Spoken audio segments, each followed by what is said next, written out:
Welcome to new TV Telugu.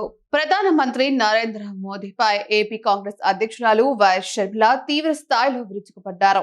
దేశ తొలి ప్రధాని జవహర్ లాల్ నెహ్రూపై మోదీ చేసిన వ్యాఖ్యలు తీవ్ర అభ్యంతరకరమని, ఇది స్వాతంత్ర ఉద్యమాన్ని, సమర యోధులను అవమానించడమేనని ఆగ్రహం వ్యక్తం చేశారు. నెహ్రూ ఈ దేశానికి అసలైన విశ్వాస పాత్రుడైతే మోదీ సిసలైన విశ్వాస ఘాతకుడని ఘాటుగా విమర్శించారు. స్వాతంత్ర్యం కోసం 12 ఏళ్లు జైలు జీవితం గడిపిన నెహ్రూను అదే స్వాతంత్ర ఫలాలతో 12 ఏళ్లుగా అధికారంలో ఉంటూ రాజభోగాలు అనుభవిస్తున్న మోదీ విమర్శించటం సిగ్గుచేటని షర్మిల అన్నారు. ప్రధాని హోదాలో పార్లమెంటు సాక్షిగా మోదీ తమ మత విద్వేషాలను రెచ్చగొడుతున్నారని, ఆయన మాటలు దెయ్యాలు వేదాలు వల్లించినట్లుగా ఉన్నాయని ఎద్దేవా చేశారు.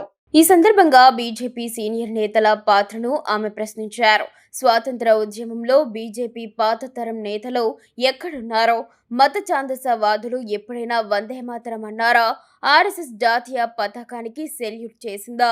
2002 వరకు ఆర్ఎస్ఎస్ కేంద్ర కార్యాలయంపై జాతీయ జెండా ఎందుకు ఎగరలేదు అని షర్మిల నిలదీశారు. వివిధ వ్యవస్థలపై బీజేపీ అజమాయిషీ నుంచి ప్రజల దృష్టిని మళ్లించేందుకే నెహ్రూను దోషిగా చిత్రీకరించే కుట్ర జరుగుతుందని ఆరోపించారు.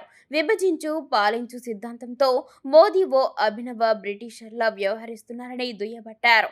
జాతీయ గీతాన్ని, వందే మాతరం స్ఫూర్తిని ఈ దేశంలో నిలబెట్టింది ఒక్క కాంగ్రెస్ పార్టీ మాత్రమేనని షర్మిల స్పష్టం చేశారు.